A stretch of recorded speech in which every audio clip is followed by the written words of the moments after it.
Bonjour.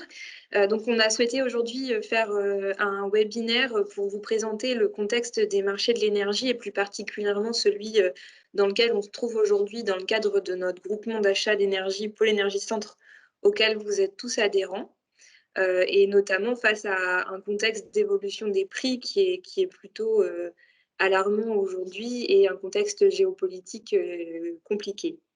Donc pour cela, on a demandé à notre, assistant à maîtrise d'ouvrage, monsieur Cousin qui fait partie de l'AEC, de vous faire une présentation sur, à la fois, le contexte, du marché, mais aussi, sur la stratégie d'achat qui a été mise en place pour notre groupement d'achat, la stratégie, d'achat future et que vous puissiez, poser l'ensemble de vos questions, relatives à ce groupement d'achat d'énergie. Et donc je te laisse la main. Eh bien, merci. Bonjour à tous. Alors effectivement, c'était important dans le contexte actuel de pouvoir essayer de vous présenter, déjà d'expliquer l'évolution des prix 2022 par rapport au marché actuellement qui est actuellement en cours. Et puis après, le contexte va expliciter bien évidemment aussi le positionnement du groupement sur la stratégie future pour laquelle la procédure est en train de se construire.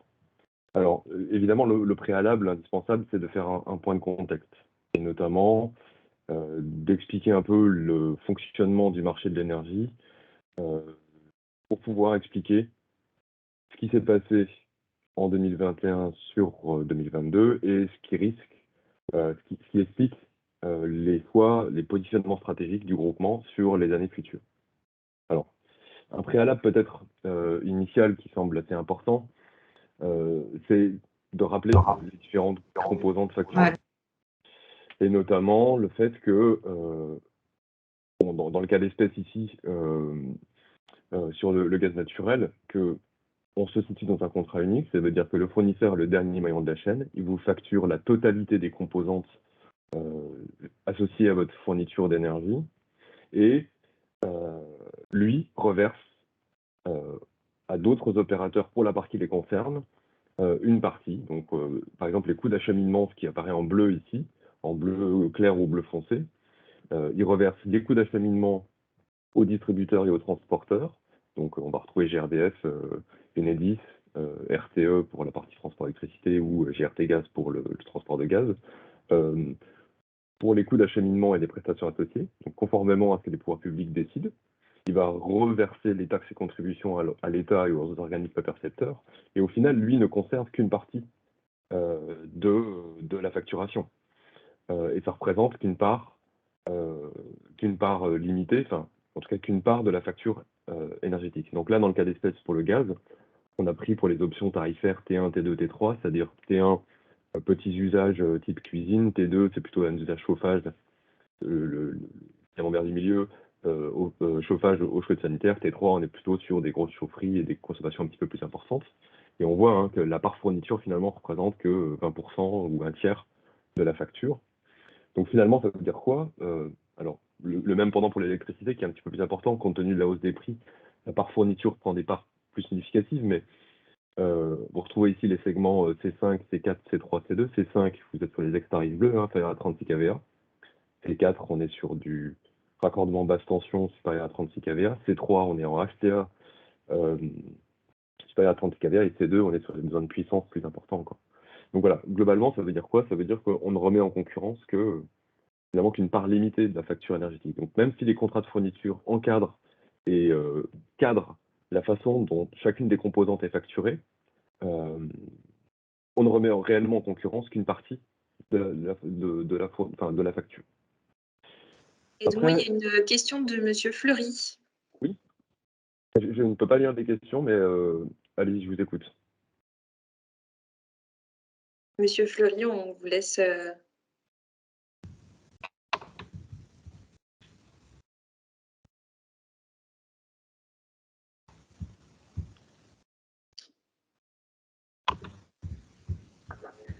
On vous laisse poser votre question éventuellement. Ah, est-ce que c'est possible de parler un peu plus fort? Edmond. Ah, de parler plus fort, bien sûr, oui, je vais essayer de parler plus fort. Très bien. Je vais essayer. Bon, je poursuis. Alors, après, le préalable, c'est de dire, on est, pour les marchés du gaz naturel ou de l'électricité, on est sur un marché qui est organisé, structuré au niveau européen. Donc ça, c'est vraiment fondamental à avoir en tête que les marchés de gros d'électricité, c'est-à-dire la principale plateforme où les fournisseurs d'énergie vont s'approvisionner, donc pour acheter de l'électron ou pour acheter de la molécule de gaz, c'est un marché européen. Et ce marché européen, il est structuré autour de producteurs d'énergie qui mettent à disposition des capacités de production et des gens qui viennent, des acteurs qui viennent acheter cette capacité de production pour des échéances de livraison données. Et donc, on retrouve la possibilité, vous avez la possibilité, un acteur a possibilité d'acheter de l'électricité ou du gaz naturel qui sera livré pour dans 2 heures, pour le jour J, pour le jour suivant, pour le week-end suivant, pour la semaine suivante, pour la saison suivante. Et on a des horizons temporels comme ça jusqu'à 1, 2 ou 3 années calendaires de livraison. C'est-à-dire qu'aujourd'hui, on peut acheter de l'électricité qui sera livrée à un prix donné, qui sera livré pour toute l'année 2025. Donc ça, c'est extrêmement important d'avoir cette organisation en tête, parce que on peut avoir tendance à confondre le fait qu'on a des flux physiques locaux, c'est-à-dire vous consommez de l'énergie qui vous est livrée localement parce que vous avez une centrale nucléaire à côté de chez vous, parce que vous avez un parc photovoltaïque ou une centrale au gaz pas très loin de chez vous. Néanmoins, il faut bien avoir cette dissociation entre ce que vous consommez localement, donc les flux physiques qui transitent sur les réseaux, et la façon dont le prix est fixé de l'électron ou de la molécule au niveau européen. Alors, quand on regarde le gaz naturel, en fait, on voit ici, on voit très bien l'évolution sur l'année 2020 et jusqu'à il y a quelques jours, de l'évolution du prix du gaz naturel sur le marché. Donc en bas, vous avez 3 courbes, les courbes bleues, qui vous donnent le prix du gaz naturel pour une livraison en France, au niveau européen, avec la vision des 3 années futures, donc 2023, 2024, 2025, si on se positionne à aujourd'hui. Donc là, en bleu foncé, on est sur une livraison de l'année qui suit, etc., etc. Alors, plusieurs éléments explicatifs. On voit clairement que le prix du gaz naturel a explosé en fin d'année dernière et que, encore à l'heure actuelle, il se situe à des niveaux élevés. Et donc, plusieurs explications à ça. C'est qu'on a une forte demande, une demande énergétique qui a fortement augmenté à la suite de la reprise économique qui fait elle-même suite à la pandémie de Covid, combinée à une offre assez limitée. Et ça, on en parle beaucoup en ce moment, et vous le savez certainement déjà, mais on a une forte dépendance de l'Union européenne vis-à-vis de ses approvisionnements en gaz naturel, notamment vis-à-vis de la Russie. Ça représente 40% des approvisionnements européens. Donc la crise ukrainienne, plus l'arrêt total de ce fameux gazoduc Nord Stream 2 qui devait relier la Russie à l'Allemagne, viennent tendre de manière assez forte le marché. On le voit d'ailleurs sur la queue de la courbe ici, qui termine le graphique, l'évolution, la croissance des prix qu'on a constaté récemment, elle est très fortement liée au conflit ukrainien. Ensuite, il y a une autre problématique, c'est qu'on peut s'approvisionner en gaz naturel à partir de terminaux méthaniers, notamment de gaz naturel liquéfié, c'est-à-dire qu'on compresse du gaz pour le rendre liquide et on le transporte par bateau. Le problème qu'il y a, c'est que les approvisionnements en GNL se sont fortement réduits parce que on a une demande asiatique qui tire fortement le GNL pour satisfaire leurs besoins, et ce qui fait qu'on a moins de livraisons en Europe parce que le GNL, c'est au plus offrant. Et puis après, on a des niveaux de stockage européens qui sont très bas et qui créent de l'incertitude, notamment en matière de sécurité d'approvisionnement. Alors aujourd'hui, on est de l'ordre de, ça dépend des pays, mais on est de l'ordre de 12 à 15% de remplissage de stock. Donc on est quand même à des niveaux très bas aujourd'hui. Donc voilà pour les principaux facteurs explicatifs de l'évolution du prix du gaz. Alors pourquoi on a commencé par le gaz? Parce qu'on va voir tout de suite que le prix du gaz a un impact aussi sur le prix de l'électricité. Alors, pour refaire un peu l'histoire de la passation des marchés du groupement, c'est important de refaire un petit peu, de matérialiser sur cette courbe les différents moments où vous avez passé vos marchés. En l'occurrence, le premier marché qui a été passé par le groupement, c'était en 2015 pour des livraisons 2016-2017, le prix du gaz naturel était à 22,06 € le mégawattheure. Donc l'achat de la molécule, donc c'est hors marge du fournisseur, hors coût de gestion, etc., était à 22,06 € du mégawattheure. Ce qui vous a permis ce qui était à l'époque plus intéressant de 20% TTC par rapport aux tarifs réglementés de vente qui perduraient. TRV qui ont été supprimés progressivement, je le rappelle, et auxquels vous ne pouvez plus bénéficier pour le gaz naturel.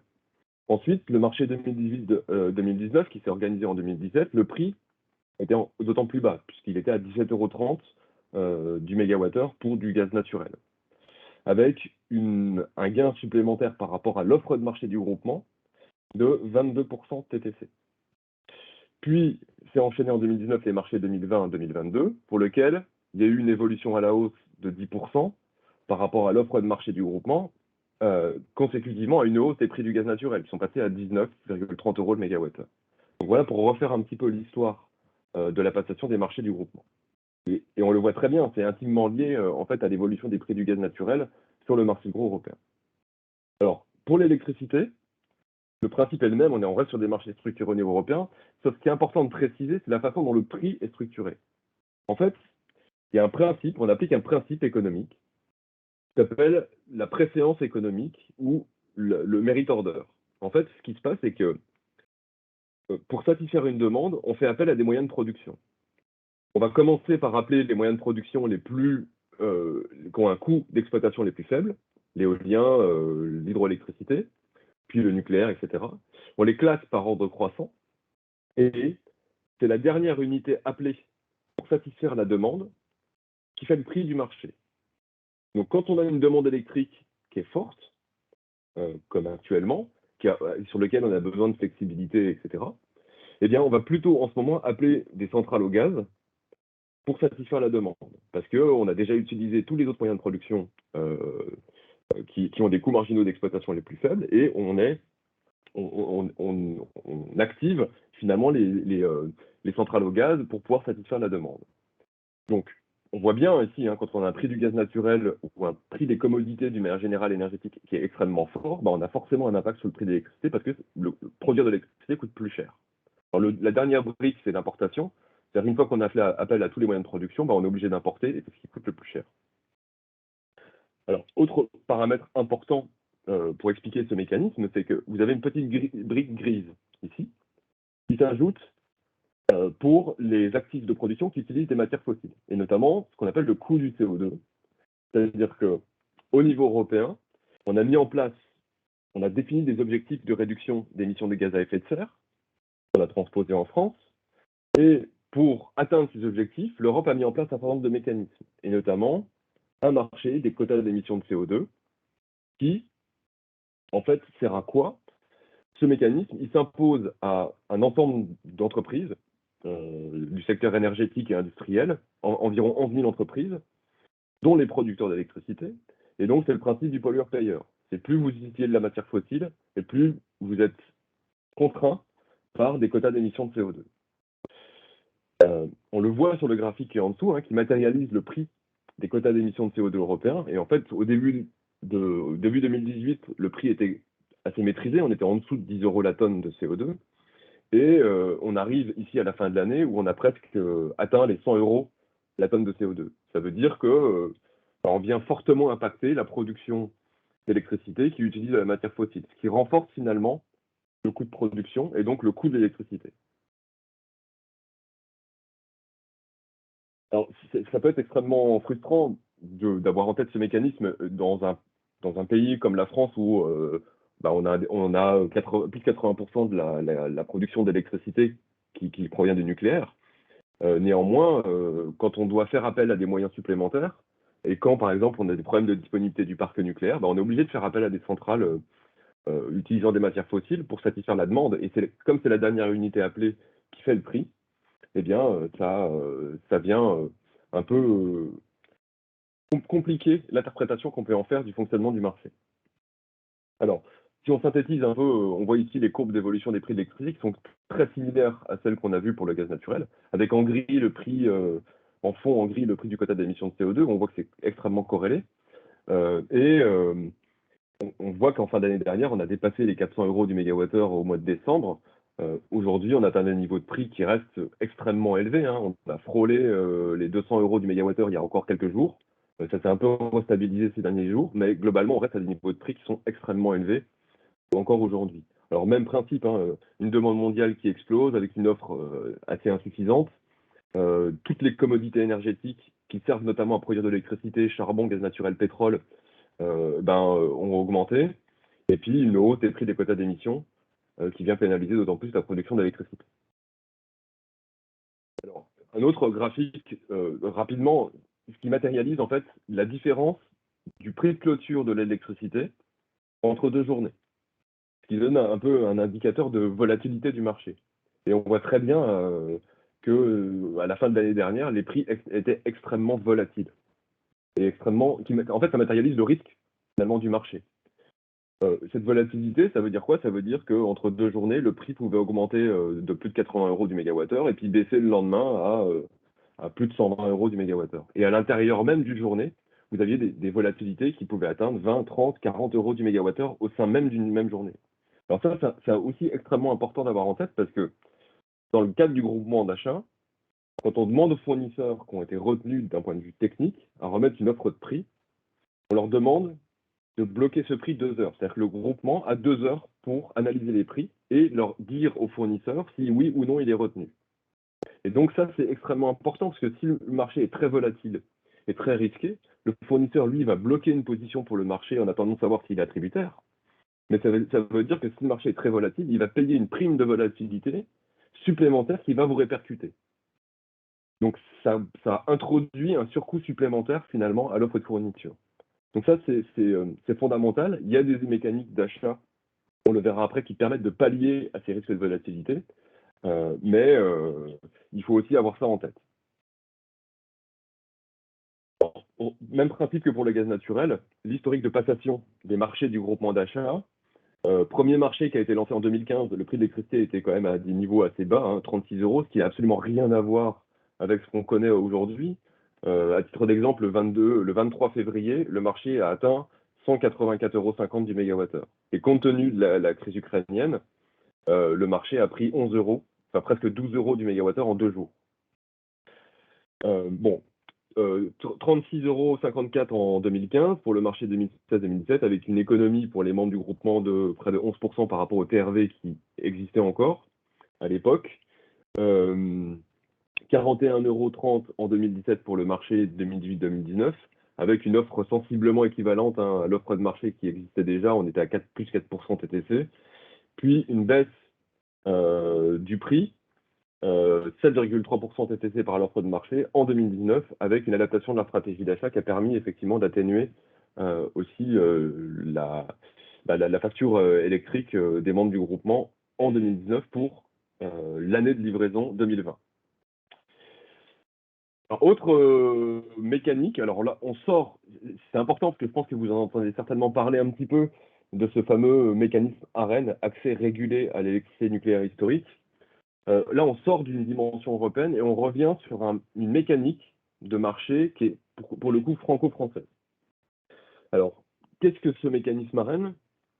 C'est un mécanisme qui a été créé au début de la décennie 2010 parce qu'on était dans un contexte de libéralisation du marché de l'énergie et on a fait le constat que la concurrence était limitée. Et de toute façon, il fallait ouvrir le marché dans ce principe de libéralisation pour montrer qu'on ouvrait, notamment vis-à-vis de l'Europe, on ouvrait le marché à la concurrence.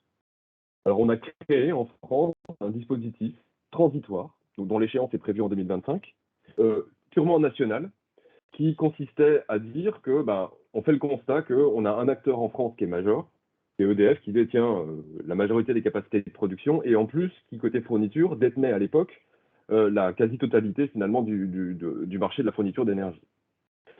Donc on a créé ce mécanisme qui consiste à dire quoi? On met à disposition via un marché, via un accord cadre, 25% de la production nucléaire historique, donc 100 TWh, à un prix régulé, fixé par les pouvoirs publics, 42 € du mégawattheure.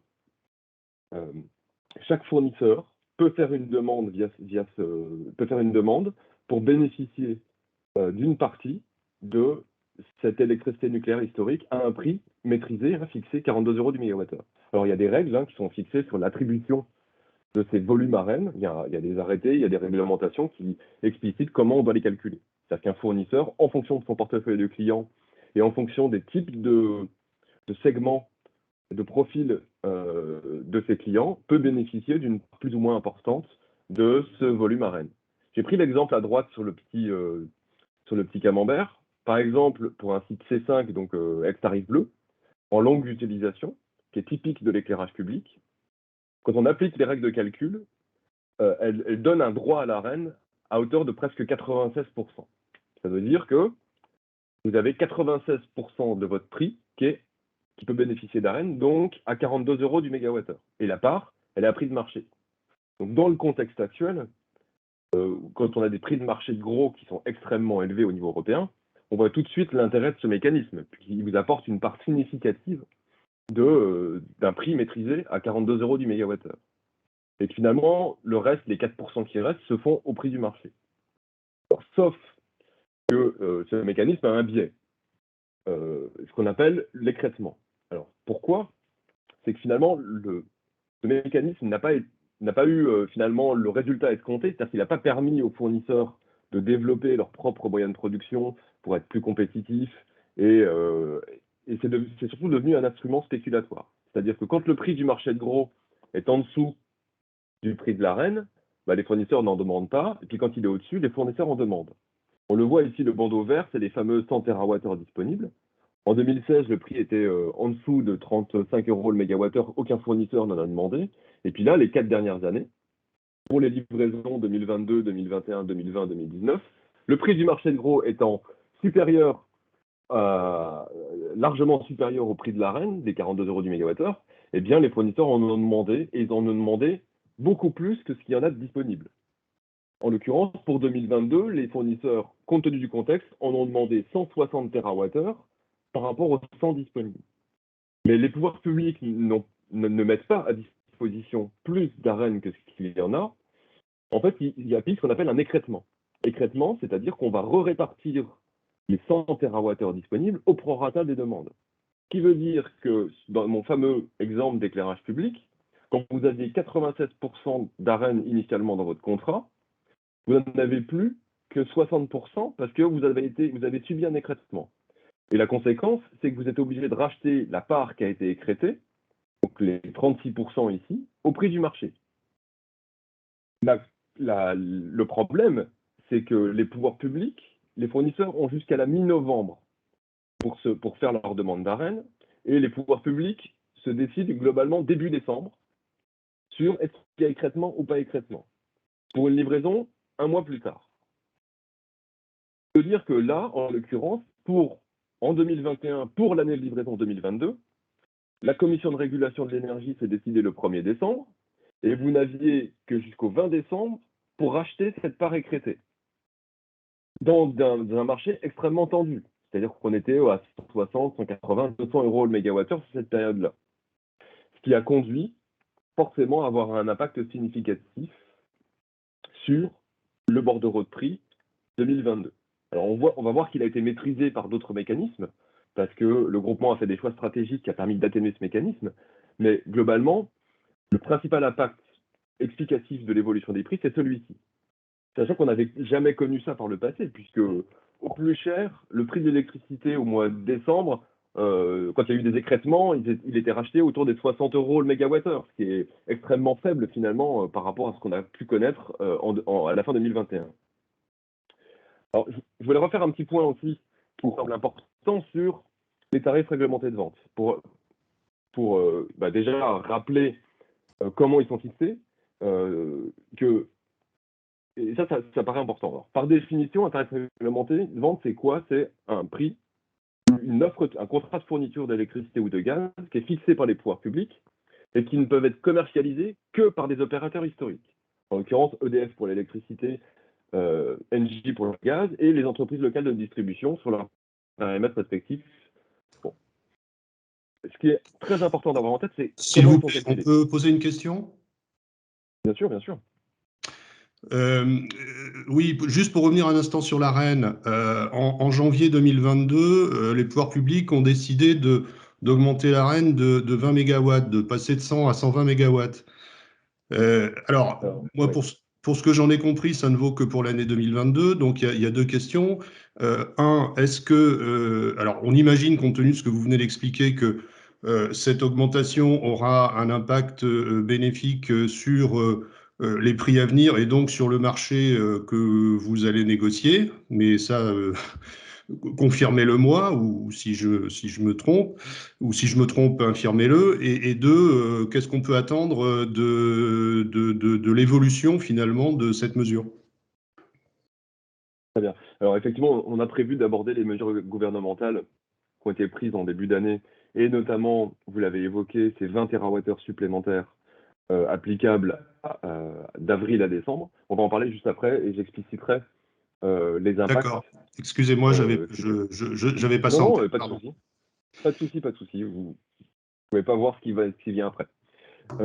Donc, sur les tarifs réglementés de vente, il y a un principe de fixation qui est extrêmement important, c'est le principe de contestabilité. En fait, la méthode pour définir le prix du TRV, c'est on empile les coûts, donc EDF a des coûts pour commercialiser ses offres, on empile ces coûts-là, et on applique aussi un principe de contestabilité. Ça veut dire quoi? Ça veut dire qu'un fournisseur concurrent des fournisseurs historiques doit être en mesure, avec une offre de marché, de concurrencer les TRV.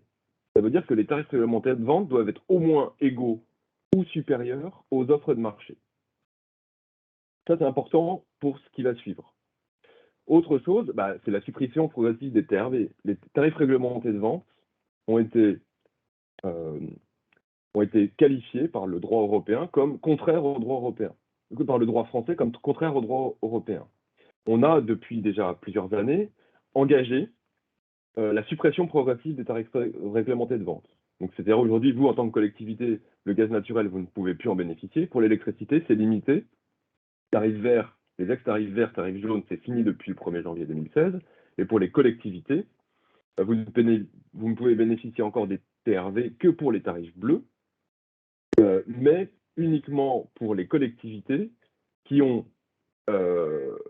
soit moins de 10 salariés et qui font moins de 20 millions d'euros de chiffre d'affaires par an.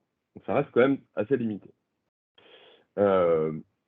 Pardon, une autre question sur ce point-là. Effectivement, les 10 emplois salariés, c'est calculé en ETP ou... Alors, je me garderais bien de qualifier effectivement les textes sur les collectivités, parce qu'effectivement, un chiffre d'affaires pour une collectivité ou un nombre de salariés pour une collectivité, c'est extrêmement délicat à interpréter. Alors, de mémoire, je pense que c'est en équivalent temps plein. Oui, c'est ça. Mais peut-être rapprochez-vous de votre syndicat référent d'énergie pour reconfirmer cette disposition. Ok, oui, merci. oui, je confirme, c'est bien en équivalent temps plein. On avait déjà interrogé les services de l'État. Très bien, merci. Je vous en prie. Et donc, après, il y a eu des mesures sur ces TRV qui ont été mises en place, vous le savez, en début d'année dernière, fin d'année dernière en fait, qui ont consisté à faire quoi? À bloquer les TRV électricité pour ceux qui peuvent encore en bénéficier à 4% au 1er février 2022, alors que la hausse aurait dû être mécaniquement par rapport à la méthode que j'ai expliquée de 35% TTC. Et ça, c'est bloqué jusqu'au 1er février 2023. Bon, les TRV GAF, j'en parle, même si vous ne pouvez pas en bénéficier, mais ça a été figé au niveau de 1er octobre, alors que la hausse aurait dû être de 38% TTC au 1er décembre. Attention, c'est des mesures temporaires. Et la question qui se pose, c'est qu'est-ce qui va se passer à partir du 1er février 2023, une fois que la période de blocage tarifaire a été définie. En fait, la question qui pourrait se poser aujourd'hui, c'est est-ce qu'on pourrait, alors déjà c'est compliqué juridiquement de sortir d'un groupement, si jamais on envisageait de revenir au TRV, est-ce que ça serait intéressant ou non? En fait, on ne peut pas répondre à cette question. Pourquoi? Parce que les arrêtés qui ont été publiés pour le blocage tarifaire ont introduit un terme, une terminologie qui est un terme de rattrapage tarifaire, qui, le cas échéant, permettrait de compenser les manques à gagner des fournisseurs au TRV, puisque finalement, si on bloque ces tarifs, eux, ils ont toujours des coûts d'approvisionnement qui augmentent, mais éventuellement, ça veut dire quoi? Ça veut dire qu'on pourrait demander, à la fin du blocage tarifaire, un rattrapage aux consommateurs pour payer le manque à gagner, qui a déjà été le cas par le passé, quand on a bloqué les tarifs réglementés de vente sous les gouvernements Fillon ou Royal, et à chaque fois, il y a eu un rattrapage tarifaire, notamment parce que les fournisseurs alternatifs ont porté plainte en disant que c'était anticoncurrentiel, et notamment par le principe de contestabilité des TRV. Et à chaque fois, le juge a donné raison en disant oui, la loi, c'est écrit dans la loi, donc on respecte la loi. Bon, et après, il y a la reprise des conditions de fixation des TRV. Et une fois que le blocage tarifaire sera terminé, c'est que les TRV vont reprendre leur vie avec des principes de fixation tels qu'ils sont gravés dans la loi. Donc attention, si le TRV pourrait être intéressant temporairement, il se peut qu'à la fin du bouclier tarifaire, finalement, l'addition soit pas tout à fait la même. Mais aujourd'hui, on ne peut pas comparer parce qu'on ne sait pas encore les conditions de ces rattrapages et s'ils vont avoir lieu. Donc voilà, c'est important peut-être de rappeler cette petite chose-là. Alors, dans le cadre aussi des annonces gouvernementales qui ont lieu le 13 janvier, il y a ce que monsieur a évoqué tout à l'heure, le fait de pouvoir rehausser le plafond de l'Arenh. Je l'ai dit, vous en avez 100 TWh à 42 € du mégawatt, ça c'est acté, c'est fini, ça a été écrété, etc. Et l'État a décidé d'en mettre 20 TWh supplémentaires, mais uniquement sur la période d'avril à décembre. Aujourd'hui, on ne connaît pas encore les modalités d'application. Ce qu'on peut simplement vous dire, c'est que votre bordereau de prix va évoluer au 1er avril à la baisse, dans des proportions qu'on ne sait absolument pas encore définir, parce qu'on attend les modalités d'attribution, mais il devrait baisser à partir d'avril et jusqu'à décembre. Donc vous allez bénéficier d'un nouveau bordereau de prix à partir de cette période-là. Autre mesure qui a été mise en place, c'est la baisse de la taxe intérieure sur la consommation finale d'électricité. Plus spécifiquement, à l'intérieur de cette taxe, il y a une contribution, la CSPE, la contribution au service public de l'électricité. Et les pouvoirs publics ont décidé d'abaisser du 1er février et jusqu'au 1er février 2023 cette taxe de 22,5 € le mégawattheure à environ 1 € du mégawattheure, environ à 1 € du mégawattheure pour les collectivités. Ce qui, globalement, a entraîné, pour les évaluations qu'on a faites avec vos différents syndicats, c'est de l'ordre de 11 à 17% de baisse de la facture électrique TTC annuelle. Alors, maintenant qu'on a dit ça, dans le contexte actuel, et quel est l'impact finalement sur les résultats 2022? Je rappelle simplement le marché qui est en cours et qui s'exécute, donc qui a été fixé en 2019 et qui s'exécute sur les années de livraison 2020, 2021, 2022.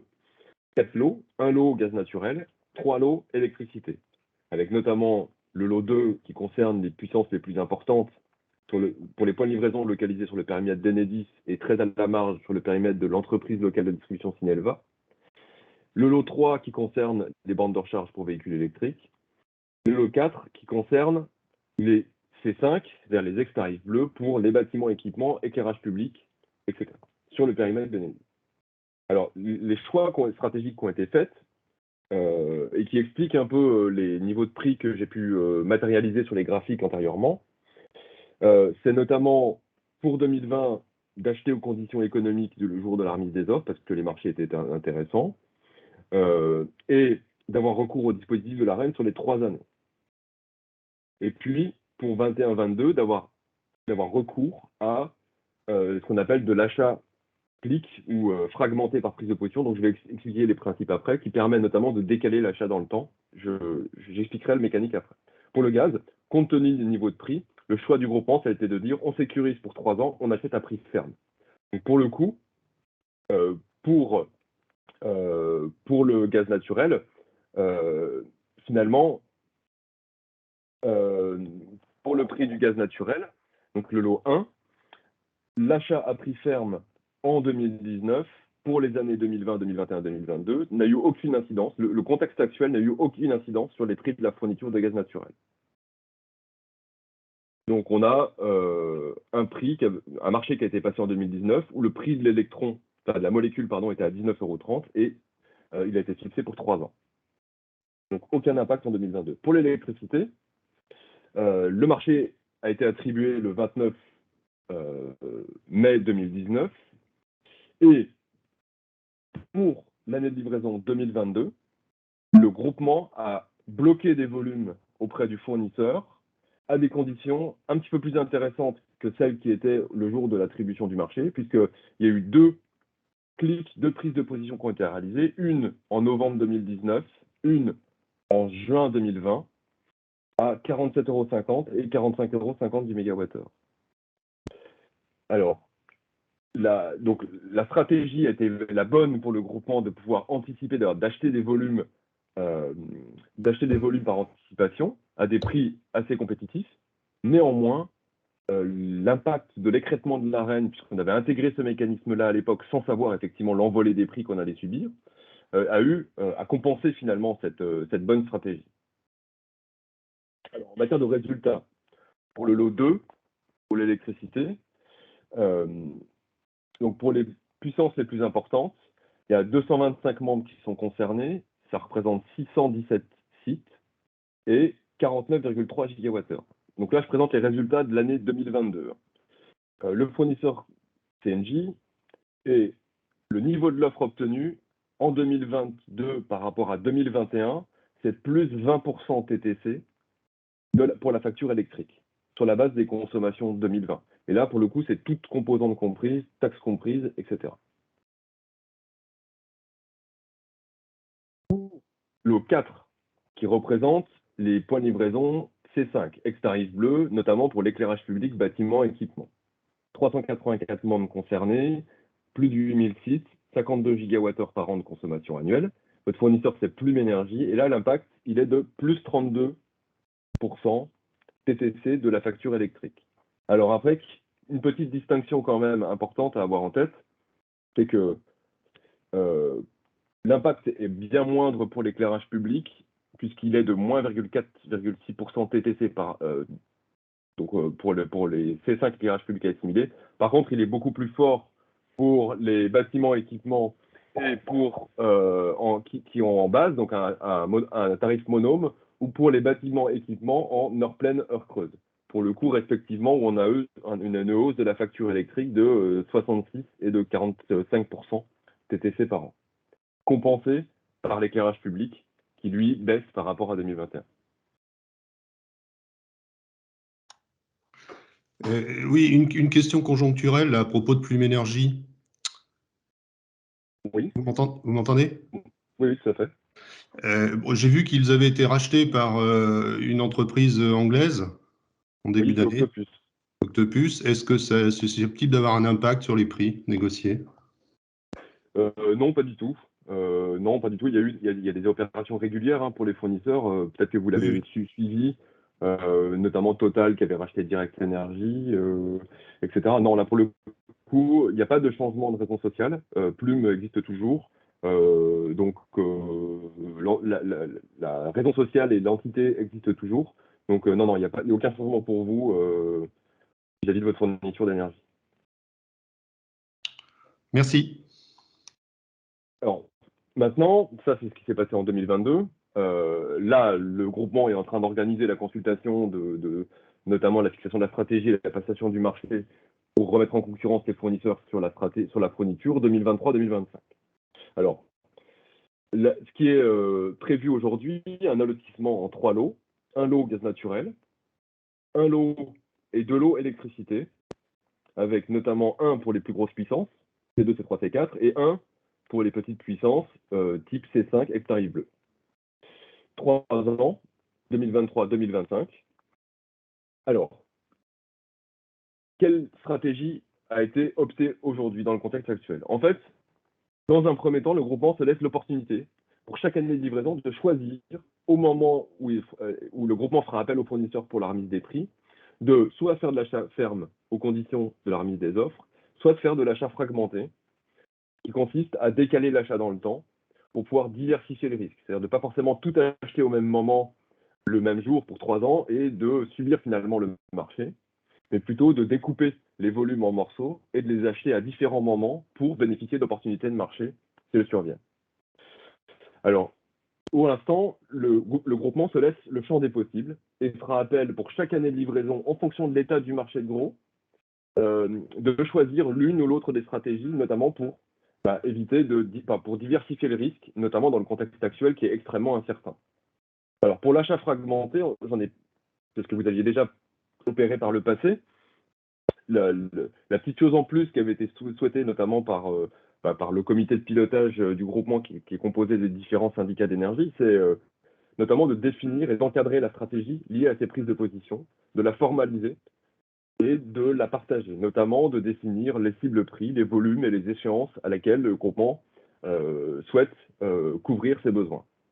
Et de mettre en place en parallèle une comitologie, c'est-à-dire un comité de pilotage et un comité technique, un comité technique constitué des représentants des syndicats, et puis un comité de pilotage représenté par les élus, qui valide cette stratégie et surtout qui permettent une réactivité, puisqu'en fait, on va venir parfois solliciter un fournisseur sur une demande de prix valable 5 minutes. Donc, il faut effectivement être extrêmement réactif, mais dans un cadre prédéfini et cadré.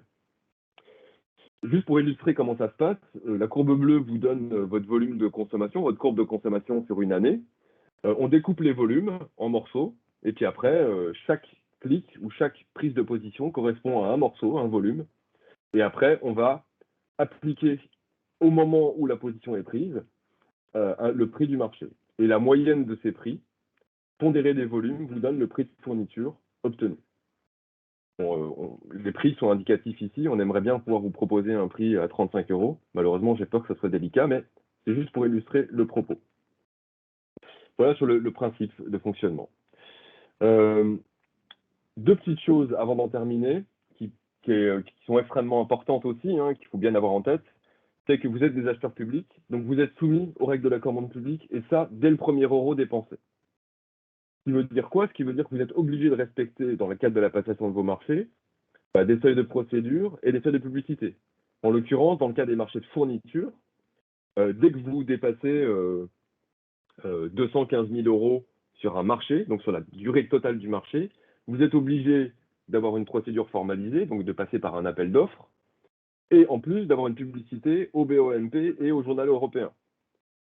Juste pour illustrer, la facture électrique moyenne d'un membre, c'est environ 114 000 € par an, hors taxe. Ce qui veut dire que 1 an et demi de fourniture et vous êtes soumis à la patientation d'une procédure formalisée, mise en concurrence et publication au Journal européen. Qui, dans le cadre de l'énergie, est souvent un petit peu compliqué, parce qu'on l'a vu, c'est des mécaniques qui ne sont pas simples et qui peuvent entraîner des difficultés sur le choix de la procédure, sur le type de marché, sur voilà. Donc c'est simplement pour rappeler ces dispositions-là. Et puis, peut-être pour rappeler un peu les forces des groupements, parce que dans des contextes un petit peu tendus, avec beaucoup d'incertitudes, on entend beaucoup de choses, c'est peut-être important aussi de rappeler les forces des groupements. Notamment, on vient d'en parler, c'est sur les stratégies d'achat. Le groupement permet de la mise en œuvre de stratégies d'achat diversifiées, qu'un acheteur seul ne peut pas mettre en place parce que il n'a pas forcément il n'a pas forcément les volumes suffisants pour mettre certaines stratégies qui, avec les fournisseurs, nécessitent de toute façon des volumes substantiels parce que ça entraîne de la complexité et de la mise en place de services complémentaires. Pour suivre l'exécution des marchés d'un point de vue prix, clause de révision, on a parlé tout à l'heure des fameux 20 TWh supplémentaires d'AREN. Moi, je ne suis pas certain qu'un acheteur qui a un contrat indexé AREN soit en mesure d'aller challenger son fournisseur sur le fait qu'à un moment donné, il puisse lui restituer ces droits à AREN-là. Bon, bref. L'encadrement de la procédure, le prix, la massification des besoins, qui permet quand même commercialement pour un fournisseur de répondre à une seule consultation et pas à 250. Et puis, indépendamment du prix, qui est certes important, il y a aussi tout ce qui est services associés, que ce soit l'optimisation tarifaire, l'encadrement de la bascule, la sécurisation sur la facturation, le respect de vos préférences, etc., etc. Et puis, des pénalités incitatives. Et puis, vous avez la chance aussi d'avoir des syndicats d'énergie sur chacun de vos territoires qui sont qui ont des compétences particulières dans l'énergie et qui permettent d'avoir une représentation locale et notamment d'avoir un suivi resserré de l'exécution du marché auprès de votre fournisseur. Voilà.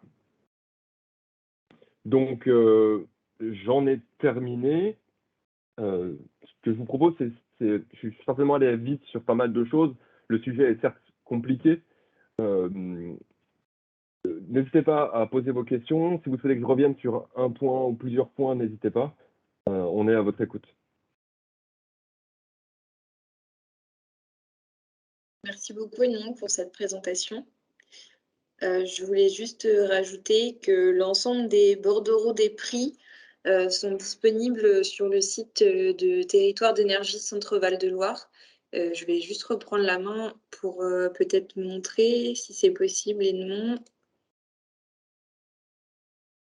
Voilà. Merci. Donc, sur le site de Territoire d'énergie Centre-Val de Loire, quand vous vous connectez, vous arrivez ici sur la rubrique achat d'énergie. Donc, tout à fait là, en fait, où vous avez vous êtes allé pour aller récupérer le lien d'accès. Vous avez les documents des marchés en cours et peu importe sur lequel vous cliquez, aujourd'hui, vous avez accès en fait à l'ensemble des pièces de marché, y compris les bordereaux des prix qui s'appliquent du 1er janvier 2022 au 31 mars 2022. Et dès lors qu'on en saura plus sur ce volume d'arènes supplémentaires, le nouveau bordereau des prix qui s'appliquera pour les consommations à partir du 1er avril 2022 sera mis en ligne exactement au même endroit. Voilà, je voulais juste repréciser ça.